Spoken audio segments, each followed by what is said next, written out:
Hi, and welcome to our Honest Conversations. Thank you so much to Dr. Daniela Ligiero.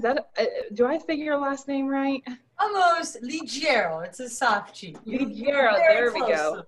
Okay, and Michele Booth Cole from Safe Shores. Thank you so much for joining Darkness Slate today.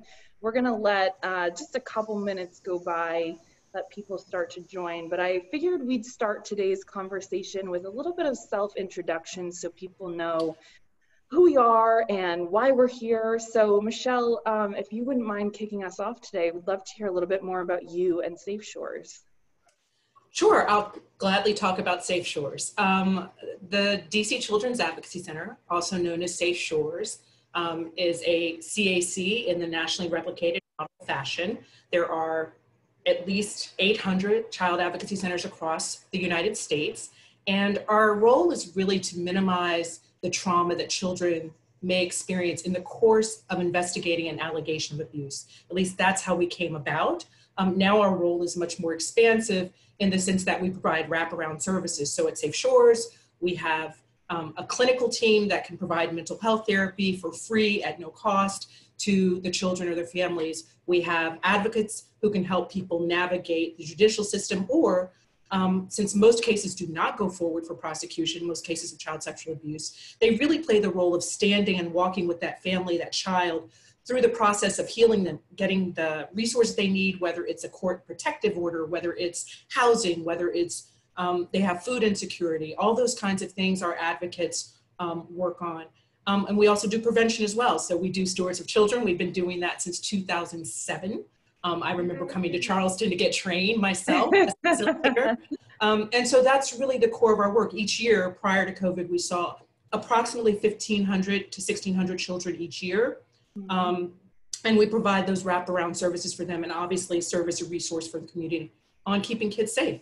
And I've been there for, it was 17 years in June, and the work is amazing. Congratulations. Well, it's the only reason I'm there is one, because it's part of my life's purpose and mission. I'm convinced of that, but also I get to work with just remarkable individuals. We have an amazing team. Our staff is fantastic. And then I get to meet wonderful people doing work like this, and we have a great board of directors. So that is what keeps me doing the work. And obviously this work doesn't end, unfortunately. No, it doesn't. And Michele, my first introduction to Safe Shores was actually at one of your unbelievable tours in the morning. Oh, yeah. We have Coffee for Kids. Yes, Coffee for Kids. I was so impressed with your setup and your situation, how welcoming it felt at Safe Shores, and the advocacy of your board network was really just remarkable. So if anyone is in the DC area and hasn't done a tour through Safe Shores, once we open back up, exactly, as soon as we're allowed to again, we miss seeing people that way. Yes. Yeah, no, absolutely. Daniela, I'd love for you to introduce yourself and how you got to Together for Girls and what the work that Together for Girls does. Sure.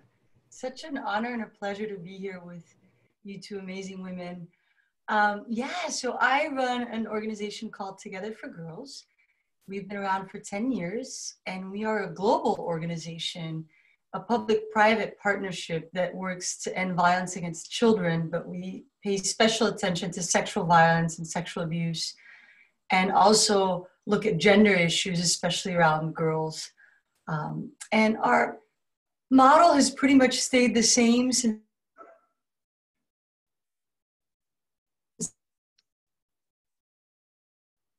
Oh, are we losing Daniela?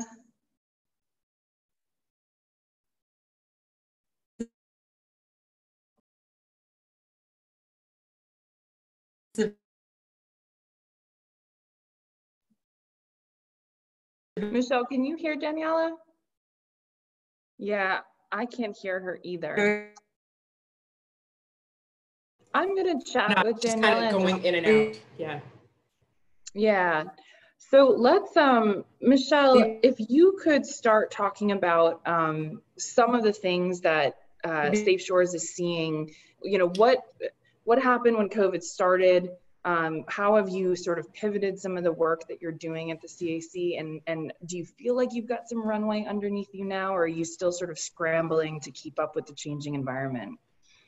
Great questions. I should also mention that part of the CAC model is, like Daniela mentioned, we are part of a public-private partnership as well. We work in partnership with law enforcement, Child Protective Services, the Office of the Attorney General of the District of Columbia, the U.S. Attorney's Office for the District of Columbia, and Children's National Health Systems. So all together, we are able to come together around allegations of abuse. And so that means with COVID, it has been a huge challenge because our services they kick in once there is a formal allegation of abuse that comes into the hotline that is staffed by DC's Child and Family Services Agency.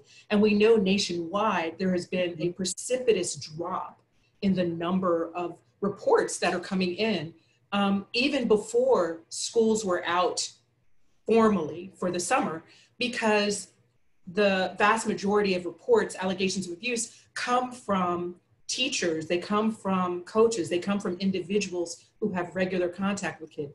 So our numbers have gone dramatically down in terms of the numbers of children that we're seeing because the number of reports have gone down. The good news is we are able to give a holistic response still. We have shifted all of our programs and operations to remote/virtual services. And it means that we can do forensic interviews. We're doing teleforensic interviews, which means the child still comes to the building. Law enforcement brings them to our building, which is child-friendly, child-focused. Out of an abundance of caution, our staff are then remotely doing the forensic interviews via their laptops. So they are not on site. They are doing it from their location. We're doing the same thing with our advocates. The children are on a tablet, and the interview goes forward in the same way that it has in the past. We were able to make this complete shift. Our telehealth is still kind of one of the first things that shifted with therapy, because that's kind of something that had been traditionally done remotely. None of this is easy and none of it is perfect, right? There's no stand-in for being with the child, with the family on site. There's no replacing that, but this is allowing us to still make those connections, still plug people into resources, still give the support that we know children and families need. So we made that change in about 5 weeks. So we've been doing it since about April. Yeah, so we're not scrambling. We're not scrambling at all. That's good. We're just working in this very strange kind of ambiguous environment where things change every day.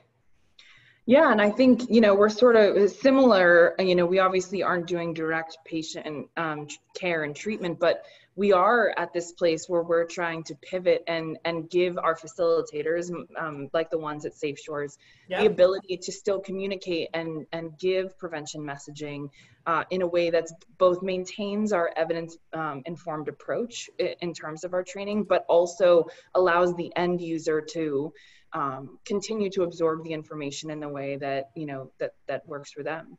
It looks like we have Daniela back. Yay! Yay! Sorry. That's okay. Internet, who knows? Here I am. That's the world of COVID that we live in now. So we're super flexible. But I want to give the mic back to you then, Daniela. We literally heard nothing. Nothing. All right. So I'm starting from the beginning. Together for Girls has been around for 10 years. We are a public-private partnership that works globally to end violence against children. And we pay special attention to sexual violence and to gender issues. We also focus, when we say children, we mean children and adolescents, so really under 18. Our three pillars have been around since the very beginning: data, action, advocacy. And so with data, what we do is we generate data on the magnitude, the extent of the problem, the consequences, and really started this work in developing countries, particularly Sub-Saharan Africa, Southeast Asia, Latin America. And we're able to work with our partners like the US Centers for Disease Control and national governments to really understand the problem of child sexual abuse and sexual violence against children more broadly in a context where there was very little information. And I'm delighted to say that at this point we're in 24 countries and we have data for over 10% of the world's population under 24 on this issue. In fact, the data we have for the rest of the world is better than the data that we have for the US. So now we're actually bringing that methodology to the US and working with the city of Baltimore to pilot this and with CDC to really get a sense of what it means to do good quality data gathering on this issue very broadly at a population level. And then our second pillar is action. Like, how do you do prevention and response? The stuff you're doing, Katelyn, the stuff you're doing, Michele, using that information to drive policy programming.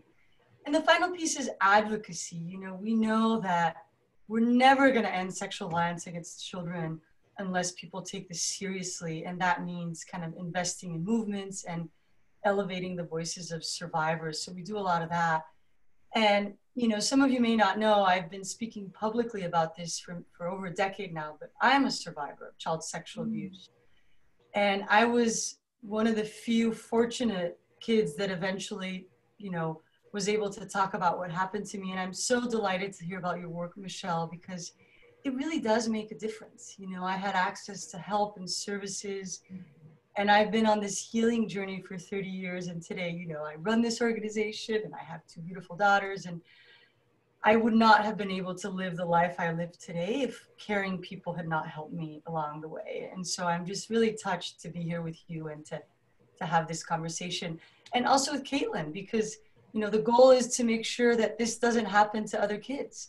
And so prevention is really a critical component of how we're going to end this silent pandemic. So really good to be here. And sorry about the kinks there with you today. No, it's fine. It's fine. It makes it all the more interesting. Daniela, Michele, your organizations are incredible. I would love to, Michele, sort of go back to you. You were talking very much about how your organization took about 5 weeks to reallocate, reorganize, and now you feel like you're doing, you know, some very similar work to where you were sort of pre-COVID. You talked a little bit about the fact that the mandatory reporting, those individuals who are mandatory reporters aren't necessarily with kids, so you've seen a decline in reports over time. I have seen that there are anecdotal conversations and stories around, you know, hospitals reporting increased frequency and severity of abuse. That's right. Are you seeing that as well on the ground? That is what we're hearing from our medical colleagues, particularly from Children's National Medical Center. We work with the Child Adolescent Protection Center, Dr. Allison Jackson and her team, who are fantastic. And yeah, what we're seeing, what we're hearing, particularly and all from law enforcement, is that there are more physical abuse cases and just so much more severe in the nature of what they usually see. And they're also, what I've read is that there's an increase in age. Often the physical abuse cases pre-COVID were the very youngest, like under 18 months, right? Because they are often easiest to toss, hurt, shake, all those awful things. But there's an increase in children in the 3 to 4 age range, the toddler, the mobile, that we're seeing as well. And so we know that one of the challenges with this work is that, one of the challenges with this work and with this problem is that so many families were on the edge already or had slipped under, you know, kind of over the cliff in terms of resources, in terms of not having proper housing, not having good support in terms of food, not having regular employment, all those issues that are now exacerbated by COVID. And, you know, that has just really pushed folk over the edge, which is why it's so critical that the public really take on this role of being a virtual village. This is what we're calling it, and really keep their eyes and ears open to be that stand-in to protect kids. If you know that there are 3 kids who live in an apartment next door and you don't hear anything for 2 or 3 days, and they're a young kid, there could be a problem there. And you can call law enforcement, you can call Child Protective Services, maybe to do a wellness check, a safety check.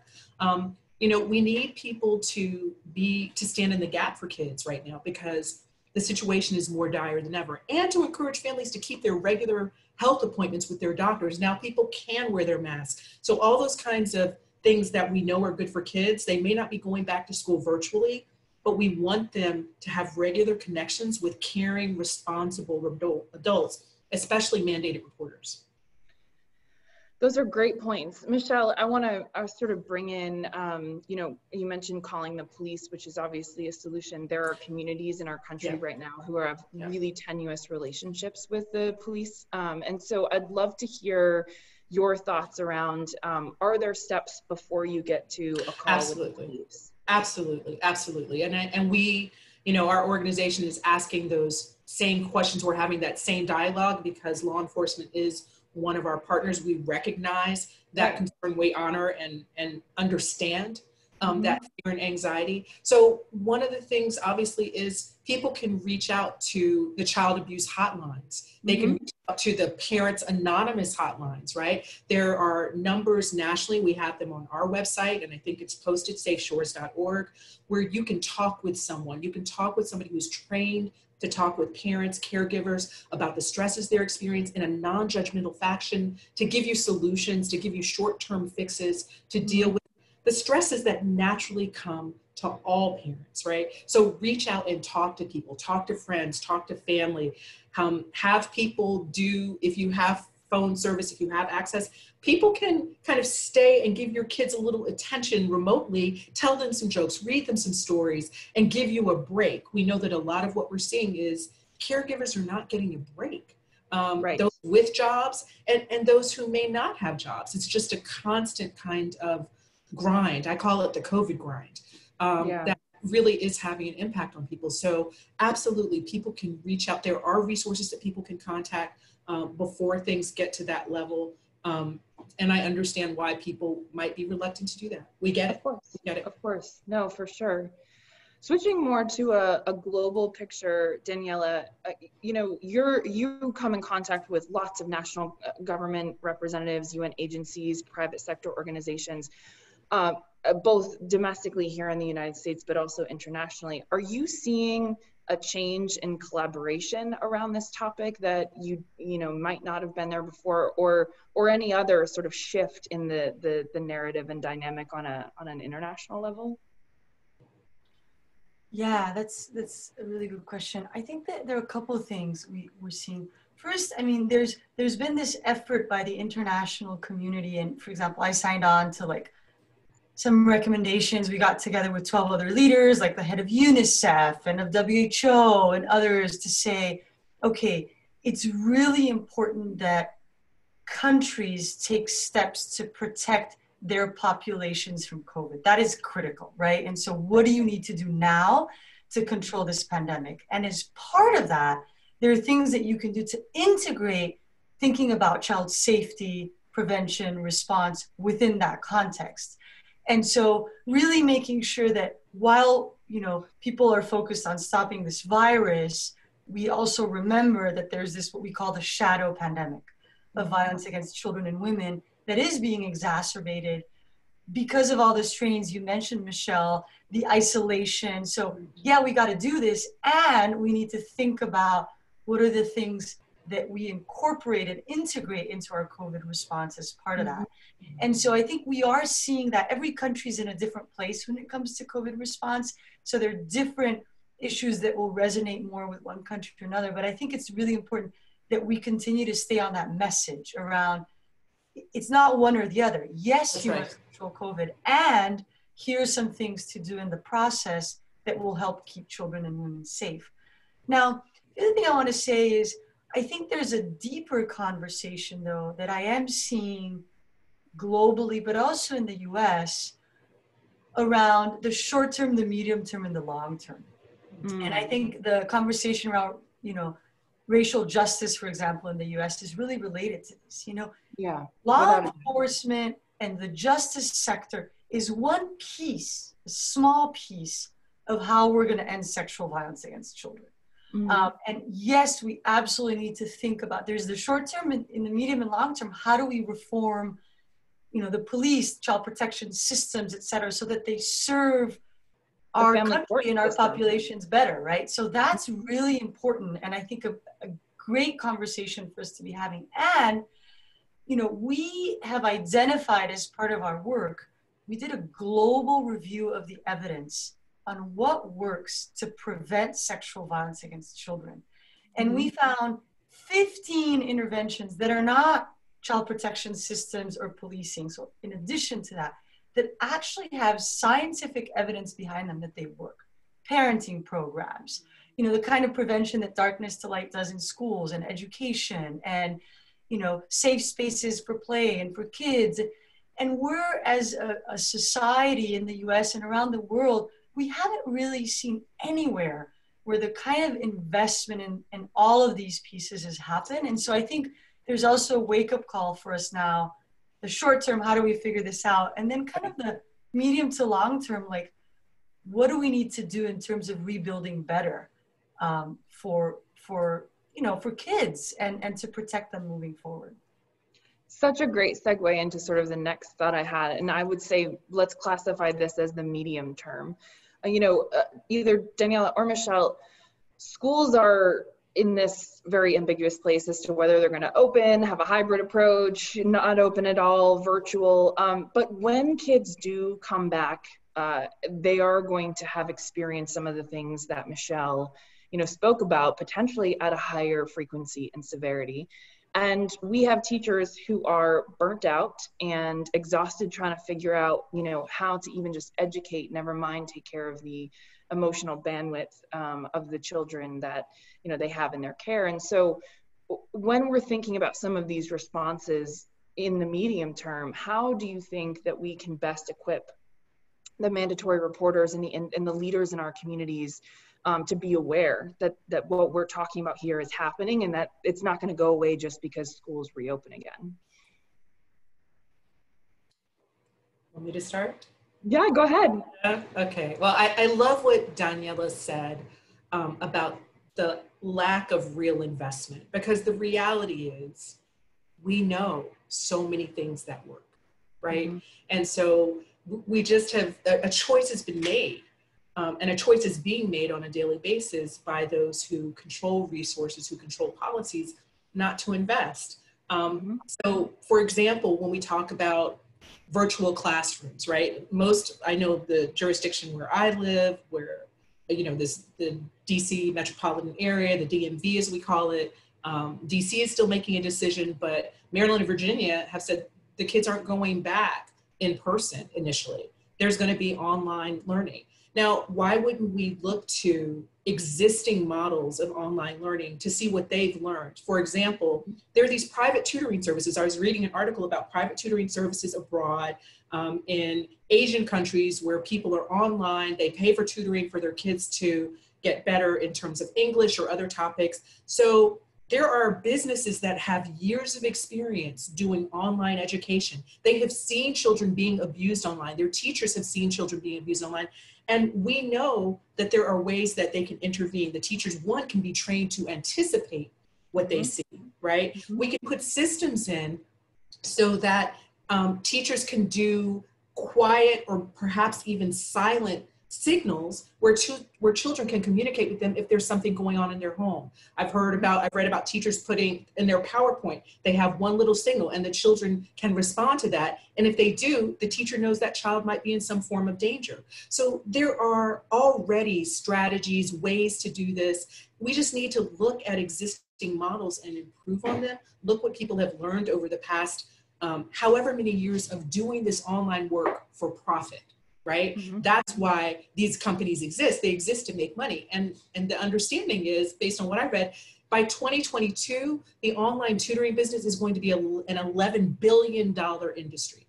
So you can bet that they are doing some work around mandated reporting, maybe not the same level that we would hope, but they are doing some work and they know strategies and tools that would work. So if we just give the children, our kids, the level of priority that we give other things, Space Force, getting to the moon, riding electric cars. I'm just saying, I'm just keeping it real. This is supposed to be a real conversation, right? So the reality is we're making choices that are not in the best interest of our children because we're not prioritizing.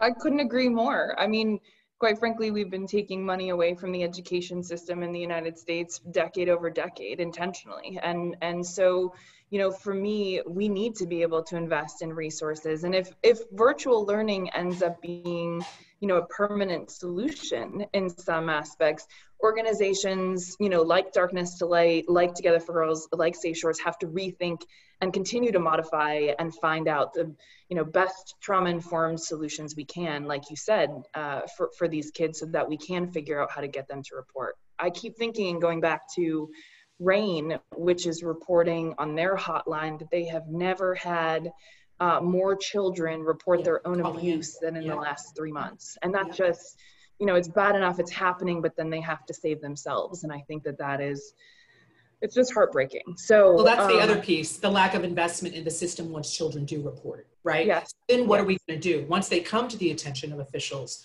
do we really have the capacity to protect them in the way they need? Do we have enough foster care? Do we have enough group homes? Do we have enough, all those things? Are those at the level that really can respond to the level of abuse that we know is happening?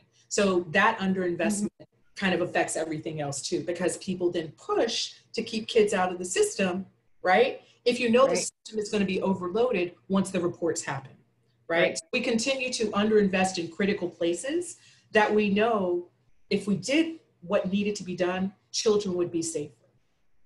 And this is just, Sorry, if I may, can I just jump in? Because it's just a conversation. Yay, I can't help myself. Please don't. Michele, I love what you just said. And you know, one of the things I think, and this is part of why we prioritize data so much, my sense is that there really is a lack of understanding here in the US, but everywhere. We see this everywhere. And that's why I keep calling it the silent pandemic. You know, there is so much that's happening when it comes to violence against children, sexual violence, abuse, and people don't really get it, like how often it happens, how much it's going on. There's still this sense of, oh yeah, that's that thing that happens over there, not in our community, not in my home, not in my, and it's small and it's not really. And so I think the level of investment in a way matches kind of the overall understanding that exists in terms of the magnitude of this challenge, right?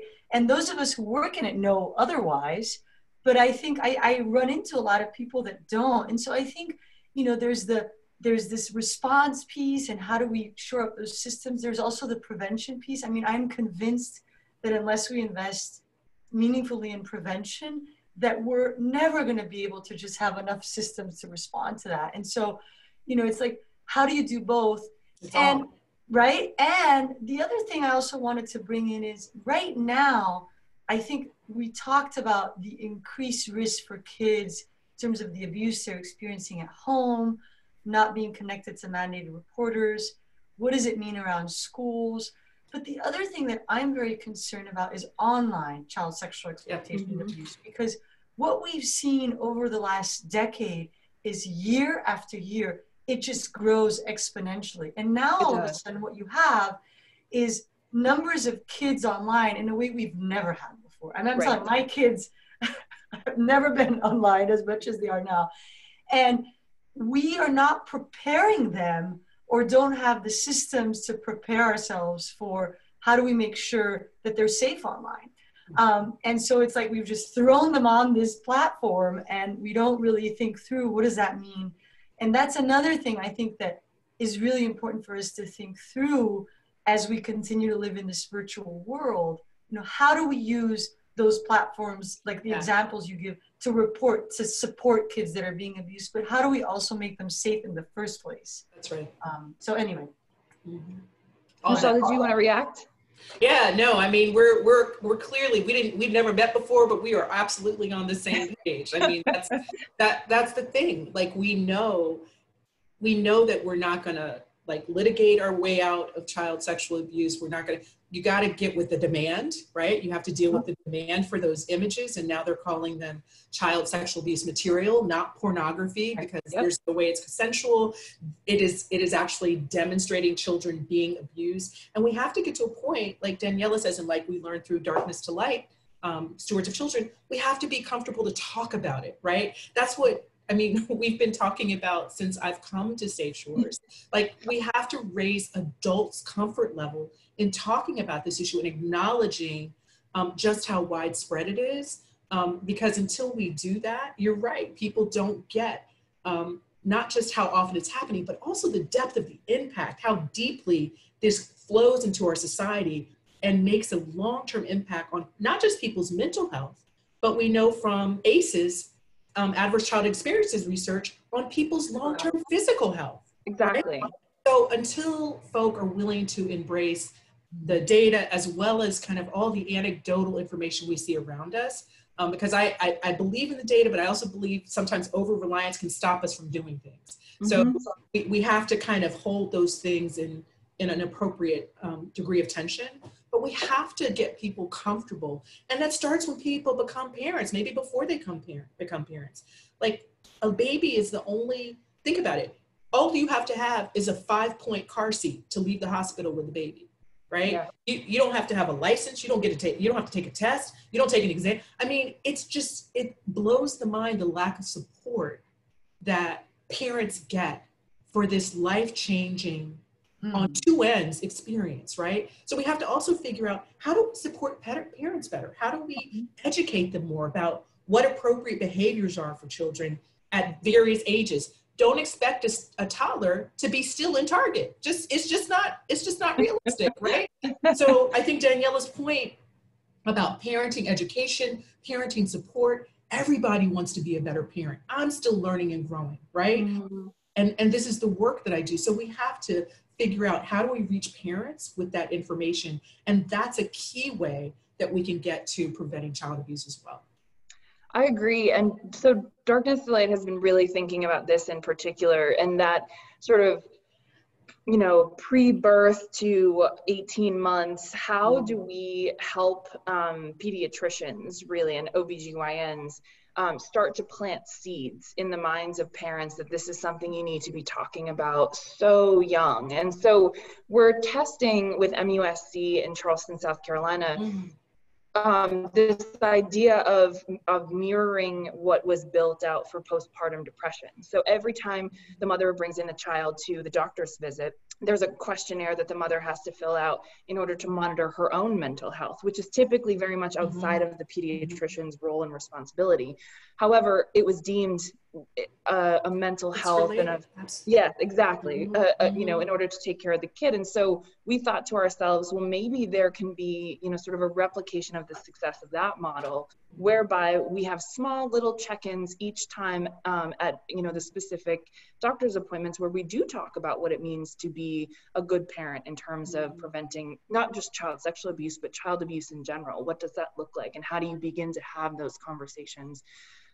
Teaching them the proper anatomical words, you know, talking about the fact that there's no secrets, there's only surprises, like all these little tiny things that allow children to build boundaries within themselves that later help them, you know, disclose to an adult, you know, safe adult, if another adult is crossing those boundaries. So I think you're exactly right. We need those moments. And that sort of brings it back to Daniela's point about online. You know, if someone begins to have a conversation with you online, most kids are going to be fearful that they engaged in that conversation, and they're going to be scared that they're going to get in trouble.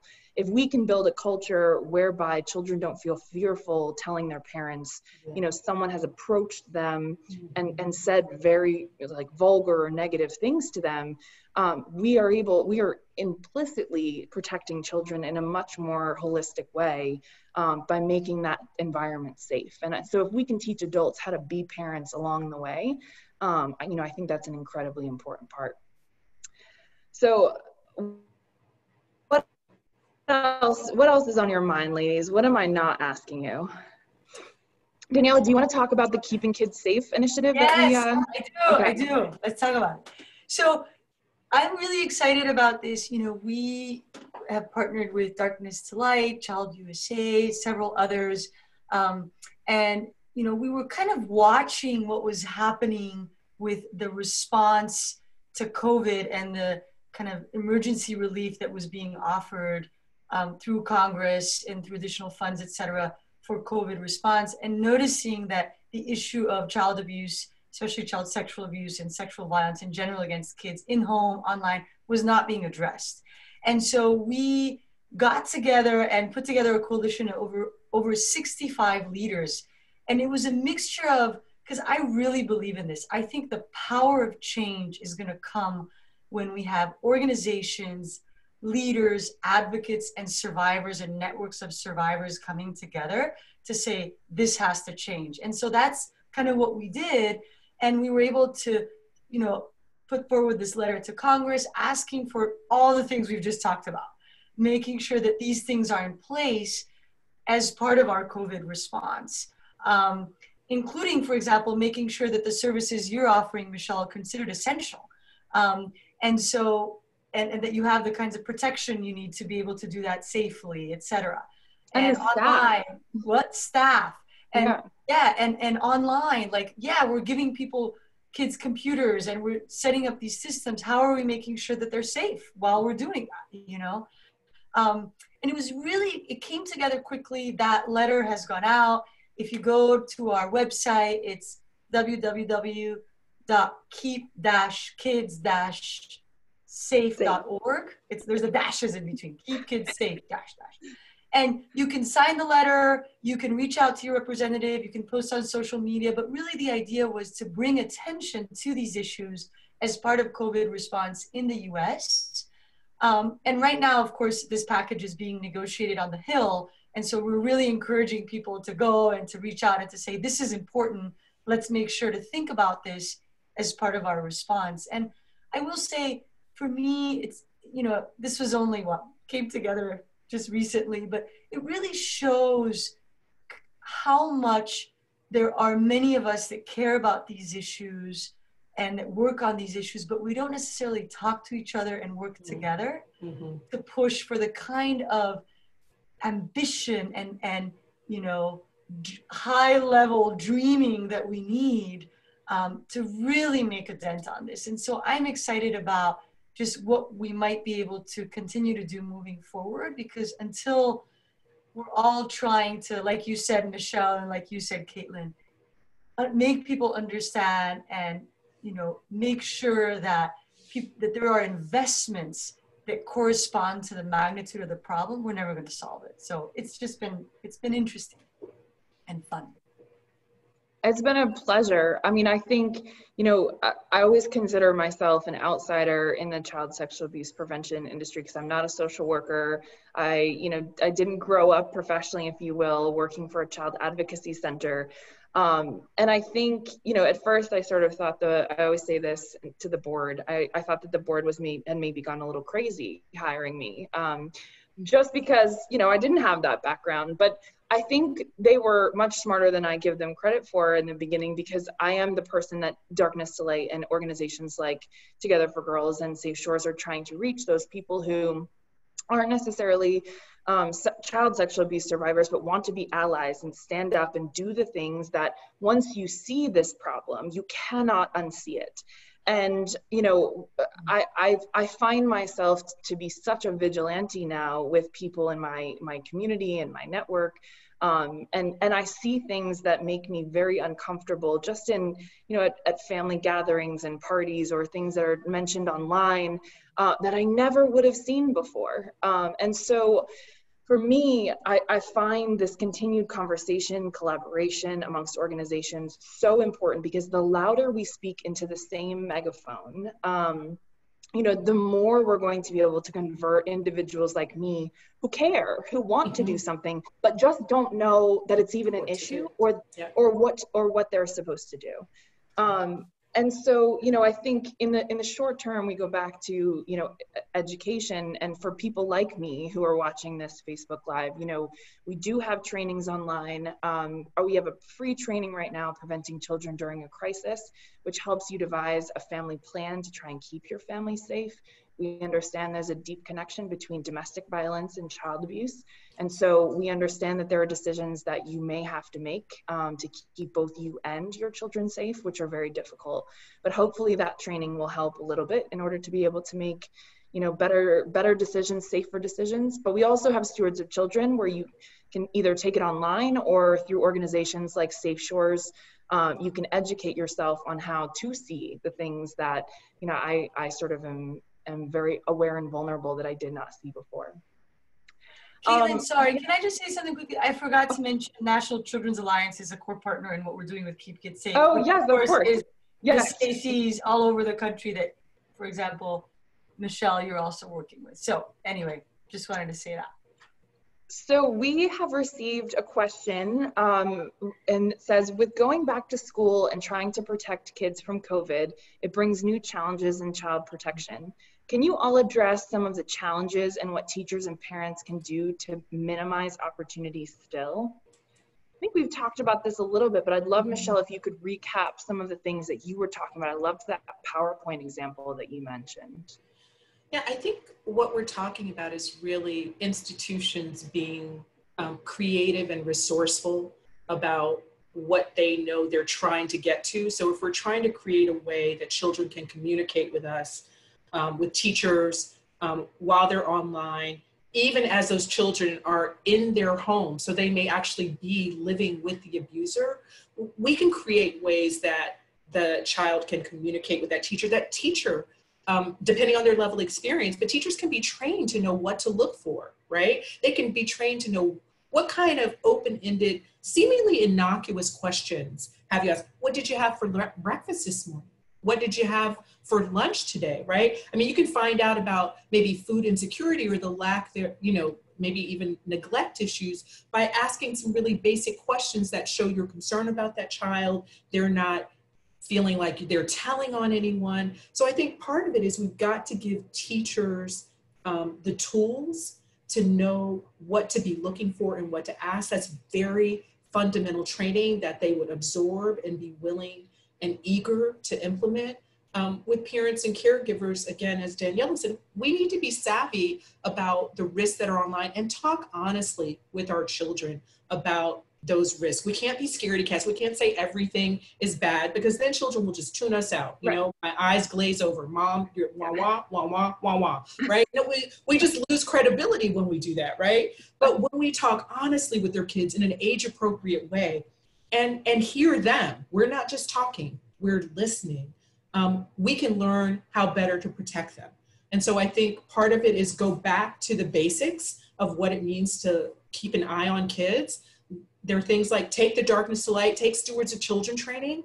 That is a great tool to help you know what to look for, how to talk with children, and then use the technology strategically. There's just too much tech money out here not to be able to figure out some things that they could put in apps or put in PowerPoints or do that could allow children, older adolescents to signal when they're at risk, right? There's just too much brain power out there not to be able to figure this out and figure it out quickly if it's not already in place.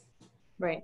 I also want to say we need to encourage parents and you know, people are tossing around the word self-care a lot, but I was listening to a clinician, a psychologist talk about the pandemic, and she said, you know, this moment cries out for self-care. It cries out for making sure, you know, we ask ourselves these fundamental questions. Do I feel safe? Do I feel loved? And until you can answer both of those, yes, you can't even get to the third question is what am I supposed to learn from this insane situation, right? So we need to make sure that parents have the tools. They can go on. I went on a website, I think it's Save the Children. They have relaxation activities to do at home with kids, right? Sometimes you have to start with the basics. We need the policy, we need the bigger things, conversations, but every day right now, people are living with this. And so we need to help give people basic tools that they can implement. Control your breath. What can you control in your environment right now? I can control how I breathe. I can help my children know how to control their breathing. And with that, you ground yourself, you calm yourself. All those, it's a very basic thing, but it can have a huge positive impact. So we need to be giving parents, teachers, and kids those skills to control what they can, just starting even with their breath. Right. It's so interesting that you point out that example in particular. I grew up in a house, very traditional, where we were occasionally spanked, where we had timeout. And so watching my sister parent, I was just up at her home in New Hampshire for a month, and when Otto was sort of off the rails, you know, for whatever reason, the blueberries were too cold in his cereal or something crazy. Her breathing techniques with him really, you know, and he would identify, he'd be like, Auntie, I need to breathe now. Like I need to breathe. Yes, I love that. Yes. She also doesn't call it timeout. She calls it, let's go take a rest. And so, or let's go take a break. And so he now at 5 self-identifies when he is at the point where he needs to go and remove himself from the situation. And I just thought to myself, what an amazing coping technique that she has given him for the rest of his life. That's so simple and such a shift from how we were raised. Love you very much, Mom. We're fine. but it's very interesting to see how using some of those techniques from early in childhood are going to allow him to process in a way that's very different, I think, than sort of mainstream culture. Absolutely. So they don't cost money. They don't. Exactly. They don't. And I understand, Les, you're saying, you know, self-care isn't just necessarily a bath and some candles. That's right. Adult, like, you've got to sort of really think about what makes you feel like you can tell your kid it's time to take a break versus get mad at them and send them to their room. And, you know, so it has to start with you and your wholeness and your, you know, empathy for yourself and everything that you're going through. One of the greatest tools that we can give our children is the ability to recognize their emotions, to process their emotions, not to hold them, not to sit with them, but to recognize that they are a natural part of being human, whether it's anger or sadness, and to call them out and name them so that then they can process them. So the ability to self-regulate is one of the things that our clinicians often have to work with trauma victims, right? Teaching them how to identify that emotion and then how to process it. That is a huge gift that people need right now, and that parents can learn to give their children, and teachers can learn to work with their kids on. When they come to the Zoom room, maybe you start with one of those plastic bubbles. I know our head of therapy, Lisa Dominguez, does that, our director, and she starts her Zoom calls with these and just breathe out, right? Breathe in. I mean, teaching people simple steps that can help them survive in the day-to-day. Yeah. Daniela, we have a question for you. It says, what role can survivors play in reducing stigma around this issue? And as moderator privilege, I'm going to say what role can survivors, but also allies, because shouldn't be just the burden of survivors play in reducing stigma around this issue. Thanks. Yeah, no, that's a good one. I think there's a central role for survivors, and I think, you know, I think of my own journey. And talk about self-care. I love this conversation we were just having. I mean, I think for a lot of survivors of child sexual abuse, there's this journey of kind of, the first step is kind of being able to talk about it, tell someone about it, acknowledge that it happened, because a lot of us live in silence. Many of us all our lives, you know, I mean, there's a lot of research on this. And so the ability to be able to first share that, it makes it real, right? Like, this happened, right? And then the healing that needs to happen in the self-care in terms of recovering from that very traumatic experience. As you mentioned, Michelle, you know, there are different levels of trauma, but for some people, this can be very deep and long lasting. And it depends on all kinds of things, what the abuse was like, who the perpetrators were, et cetera, how long it lasted, and who, you know, the person's own characteristics. So that's really important, the self-care, the healing. So that needs to come first. And then I think for some of us, there is an additional piece of the journey. I don't think it's one that everyone needs to go on. It's a decision I've made. And that is the transition from survivor to advocate, to change maker. And to say, you know what, I'm going to use that because I don't want that to happen to others. And I would want to be able to talk about this. And I think there's a huge role. Because there is so much silence and shame around this issue. I mean, with Me Too, it's been amazing to watch what's happened with more and more people being able to come forward and say, yes, that also happened to me. But in some ways, that's been limited to kind of the world of work, to adults. And we've seen less of that around people who experience sexual violence in childhood and adolescence. There are examples, but we haven't seen it. And I think part of it is there's still so much shame around this. And I think it's hard for me. I made that decision 10 years ago to go public, like really public, like in the newspaper or like this. And I decided to do it because I felt like the silence was deafening. No one was, people talked about the abuse, but no one was talking about themselves as survivors. And I can tell you time and time again, you know, the first time I told my own story, I was at the UN and I had heads of state and first ladies come up to me afterwards and hug me and say, oh my God, I had that experience and I never shared it with anyone. How powerful to have that happen. So there is this kind of shattering of the shame of the silence that I think is really important. But I want to get to your point, which is it should not only be on survivors. That's right. The silence is there because everyone contributes. So when a leader, whether it's a religious leader or a community leader or any kind of parents, teachers, pretend this doesn't happen or never talk about it, or you're contributing to that silence. And so I think really, I love the training that you do, Katelyn, at Darkness to Light. I mean, there's something about just naming it and creating the space for that conversation that is really important. And so everyone does have a role in breaking the silence, I think. Thank you. The other point to keep in mind is not every survivor, like Daniela said, is ready to talk about it, right? So survivor status isn't necessarily the thing that should make people feel like they are qualified to talk about it, right? It has to happen from those who, we don't know whether they're survivors or not. Maybe they've never experienced it, but the reality is we have to help them understand this is affecting your world. It's affecting, if it affects someone that you know, someone that your children know, it is affecting our world.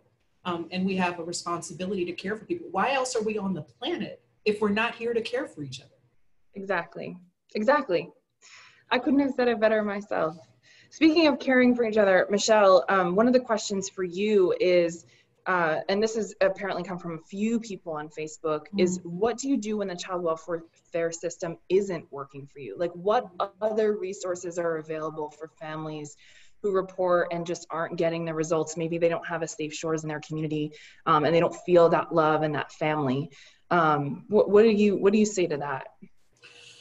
Well, we've heard this question. I've heard this over the years a lot. One of the first things we tell is sometimes, particularly from teachers who report the kid comes back to school, they don't know whether something has happened because obviously these investigations have to be held confidential. Exactly. So a lot of times you can report anonymously. They don't know whether something happened. We tell the same thing we tell children often, which is report until somebody does something. So sometimes it takes, and when we've asked our child welfare colleagues, how do you push this? And they're like, sometimes it's going to take more than one report. Sometimes you have to learn what the trigger words are when you're reporting, right? Sometimes there are key words that make the system move differently. So you can learn about those as well. In a lot of communities, there's some form of Prevent Child Abuse organization. Prevent Child Abuse America has entities in every state, chapters in every state, and soon the District of Columbia, Safe Shores is going to be the home for that. So that's work coming too. But I think the key thing is you have to be, like anything else, you have to be persistent. Maybe it's your faith institution. Faith institutions have ministries to support parents, to support survivors, right? So I think part of it is not giving up, right? And calling those places that might be entry point resources, and maybe it's you got to connect the dots. So one place, Catholic Charities, Lutheran Social Services, domestic violence organizations might be able to connect you, but don't give up. And sometimes we have heard from people, they had to tell until somebody did something. It shouldn't be that way. I understand that, but we really want to ask people, persist on behalf of yourself, on behalf of that child. Such a great point. And then we have, it's sort of for everyone, Michele or Daniela and I would love to sort of add as well, but it says, besides donating, what are the one or two things that people can do right now to help, even if you aren't parents? So I'll start by saying I'm not a parent, and I know that I have lots of kids in my life who I feel like I want to protect. And so I would say start by writing down the names of 10 children that you love in your life and that you can advocate for as an active bystander. And that means that you're going to have to educate yourself on what an active bystander is. There are plenty of trainings out there, including at Darkness to Light, to figure out what an active bystander is, but also how are you going to learn to have conversations with the caregivers of those 10 children that you love, to push them to broaden their horizons around what it means to be a safe adult in that child's life. And so that's what I would say. That's what I do on a day-to-day basis, is advocate for the 10 children plus in my life that I love. But Michele, Daniela, what do you think? What are some of the things that you can do besides donating? Daniela, you want to? I think we might have. Let me go? Okay. So I love it when you start talking, Katelyn, because I said, oh, that's page 3 of our training, of our training workbook. Yes, write those 10 names down. Absolutely. So everything isn't about money. I think it's a great question. Katelyn's point, educate yourself. And if you're a parent or caregiver, here's one of the things that I would highly recommend. You may not like all of it, but I really like the work of Dr. Shefali Sabari. She's a clinical psychologist. She really talks about parents looking at themselves, looking at their own kind of hurt, looking at all the things that go into making them kind of who they are, so that they can better parent their children. Because a lot of the issues that kids have are things that we parents put on them. We're projecting our stuff. And so the better you become as an individual, understand yourself, just self-awareness is key. So I think one of the things that we can do on the journey to supporting kids is become better adults, adults who understand what our triggers are, understand our history, can process our emotions, can model that for the children in our lives, and can understand that children are not our property. They are their own individuals, and they have to be respected and honored and cared for. They're just individuals with less experience on the planet, right? So we as adults we're in a special position with them to teach them how to grow up healthy. And that means we need to be modeling ourselves. And then I would say also be that virtual village. Keep your eyes out. I saw a great post on Twitter where this, I don't even know who this gentleman was, but he said his eyes he put on this meme where his eyes got big in Target when he saw like a parent snatch their child up in a certain kind of way, or his eyes get big when he sees a kid wandering around without an adult. Where's your adult, right? We can be that person, because I'm that person. I will slow my car if I see a kid walking and I'm like, they look like they're not old enough to be out there by themselves. And you have to be careful how you do this, because you don't want to scare the child. So you at your distance, but she's like, hey, where's your adult? Like, shouldn't you be with somebody? So we can step in and be that village and maybe reconnect a lost parent in the store with their kid, right? Just ask those questions. Make institutions accountable. That's another thing you can do. Ask your school system, what are you going to be doing this year to keep my child safe online?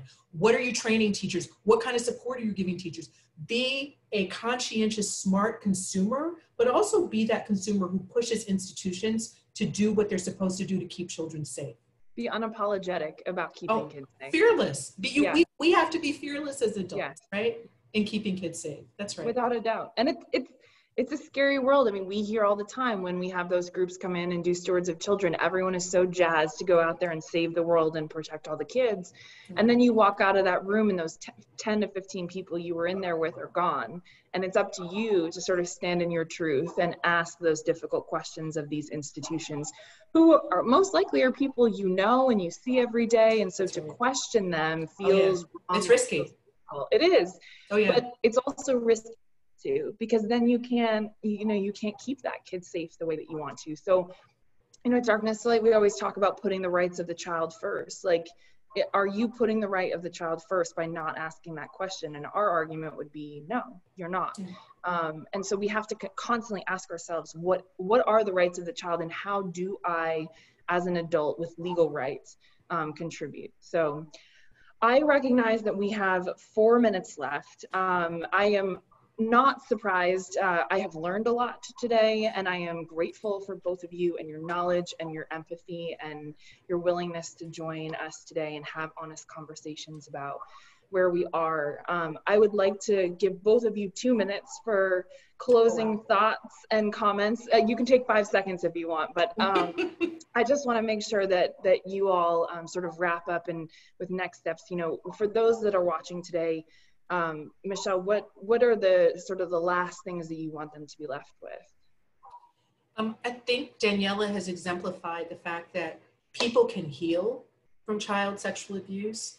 And so we definitely need to make sure that we are connecting young people, adults, sometimes the caregivers of abuse victims have their own trauma that's unresolved. So making sure that we're getting people to the resources they need to heal.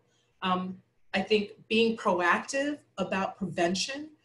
Prevention's that funny thing, because if it's working, you don't see the problem, right? But the reality is, I mean, that's the challenge, right? But we know that there are things that we can do to make the world safer for children. Our environmental scans, limiting one adult, one child interactions, all the things that we train on as part of stewards of children. Like, we got to make sure those things come to light.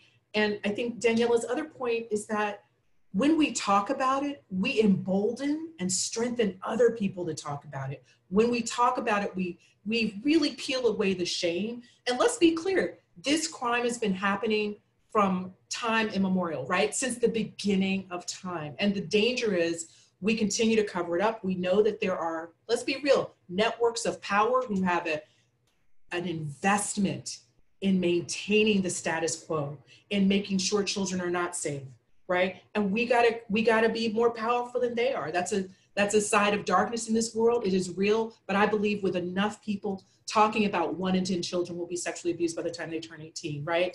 And what it looks like to keep a child safe, and that we all have a responsibility, whether or not we are parents by birth, caregivers by choice, whatever it is. We can shift this. We can shift this if enough adults, and we treat children like the wonderful little beings that they are, however much they can frustrate us sometimes, right? We frustrate them too. So yes, we do. We frustrate them too. Yeah. Daniela, do we think that you've got strong enough internet to say a couple final thoughts? Oh, it doesn't look like it is. Well, I'll tell you this, Daniela, she's on LinkedIn. If you have not followed her or connected with her on LinkedIn, definitely go and connect with her there. Check out Together for Girls. She writes amazing blogs. She has the top 5 to 10 articles that Together for Girls are reading every week, which is great because it has, information from all over the world. And so I think you'll hear a constant refrain from her around what it means to use data to make better decisions for all implementers, all decision makers around the world and in our own communities. So, Michele, seriously, thank you so much for joining today. It was Love such hanging out with you, Wheaton alums. Hey. Yay! Hi. I miss her. How is she? She's doing well. She's doing good. I can't wait until COVID is over so we can come and have dinner together. We need a vaccine and a lot of it. Yes, I'm waiting for it. Well, again, thank you so much. Thank you for all of the work that you do in the DMV area. And we hope people will visit our website because we offer stewards online for free. Yes. That's a free thing that people can do too. Come take the training. Yes. SafeShores.org. And when you can, sign up for those in-person tours because their facility is amazing and the staff is awesome. So thank you, Michele. Thanks for inviting us. Be well. You too. Bye.